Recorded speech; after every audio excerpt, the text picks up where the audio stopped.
میں بڑے احترام کے ساتھ اللہ تعالیٰ ڈاکٹر اسرار کی غلطیوں کو معاف فرمائے، اللہ انہیں جنت میں جگہ دے، بڑے احترام کے ساتھ ان کی ایک بات سے اختلاف کروں گا، کیا؟ اور یہ بات ہے ہی اختلافی، یہ بات بھی سمجھ کے گئی۔ ڈاکٹر اسرار صاحب نے حسن نیت سے، مسلمانوں کو بیدار کرنے کی نیت سے ایک فلسفہ امت میں پھیلایا، پاکستان کے عوام خاص طور پر سے متاثر ہوئے، کیا؟ جی اسرائیل کی ریاست قائم ہوگی، اسرائیل گریٹر بنے گا، مسلمانوں کی جنگیں ہوں گی، مسلمان یہودی ٹکرائیں گے، یہ حدیث سے ثابت ہے۔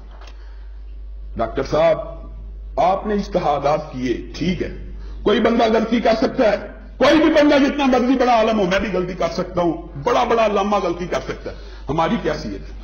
لیکن یاد رکھیے یہ ڈاکٹر صاحب نے جو فلسفہ بیان کیا یہ ان کا ذہن ہے ذاتی، یہ ان کی ذاتی رائے ہے جو قرآن و سنت کے خلاف ہے۔ وجہ سن لیجئے، سورہ آل عمران اٹھائیے، جا کے ترجمہ پڑھیے، 111 112 نمبر آیت کا، اعراف اٹھائیے 167 نمبر آیت کا، سورہ حشر اٹھائیے 11 12 13 نمبر آیت کا، اٹھائیے پڑھیے، سورہ بقرہ 93 نمبر آیت کا مطالعہ کیجئے، کیا لکھا ہے، اس کا مفہوم بیان کرتا ہے۔ سب سے پہلی بات اللہ کیا کہتا ہے کلام حمید میں؟ یہودی وہ قوم ہے جس کو زندگی سے سب سے زیادہ محبت ہے۔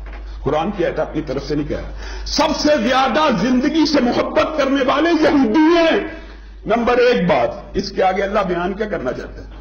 اللہ کہتا ہے اگر تم ان سے جنگ لڑو گے، اگر تم ان کے خلاف قتال کرو گے، اگر تم ان کے خلاف تلوار اٹھاؤ گے، اگر تم ان کے خلاف نکلو گے، اللہ کہہ رہا ہے، اللہ کی قسم یہ پشت پھیر کے بھاگ جائیں گے۔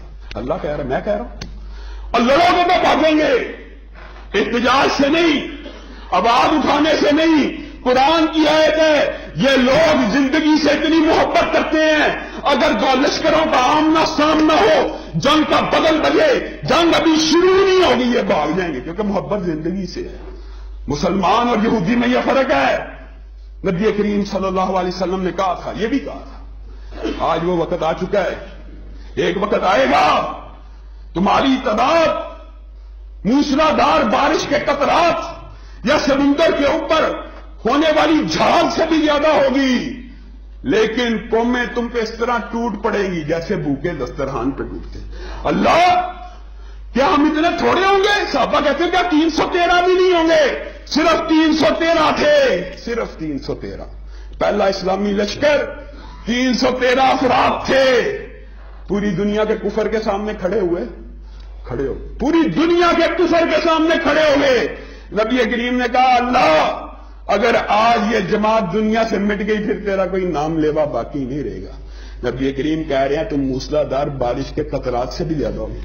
صحابہ کے دل کو چوٹ پاڑی ہے، ایسے بے ضمیر مسلمان بھی ہوں گے جو اتنی تعداد میں ہونے کے باوجود قومیں ان کے اوپر ٹوٹ پڑے گی، ہاں ٹوٹے گی، کیوں آقا، کیوں ایسا ہوگا، کیوں ہوگا، مسلمانوں کے ساتھ یہ کیوں ہوگا؟ غم میں فکر کر رہے ہیں، اس لیے ہوگا ان کے اندر وہن کی بیماری آ جائے گی۔ آقا وہن کی بیماری سے کیا مطلب؟ ان کے اندر بھی وہ بیماری آ جائے گی جو یہودیوں میں موجود ہے۔ کیا بیماری؟ دنیا سے محبت کرنے لگے گی، دنیا سے محبت کرنے لگیں گے۔ اللہ کی قسم جو بندہ دنیا سے محبت کرتا ہے پھر وہ جہاد نہیں کر سکتا، پھر وہ قتال نہیں کر سکتا، پھر وہ باہر نہیں نکل سکتا۔ دنیا کے مفادات سب سے زیادہ عزیز ہیں تو یہودیوں کو عزیز ہے، اگر ان کے ساتھ لڑو گے تو اللہ کا وعدہ یہ پشت پھیر کے بھاگ جائیں گے۔ لڑو گے تو بات ہے نا، اور پھر یہ بات کہنا ان کی ریاست قائم ہوگی، یہ بھی خلاف قرآن و سنت ہے، یہ مسلمانوں کی بے حسی بے ضمیری ہے کہ ان کی ریاست قائم ہے۔ اللہ کلام حمید میں کہتا ہے ان کے اوپر لعنت کی گئی ہے، ان کے اوپر ذلت اور مسکنت نازل کی گئی ہے۔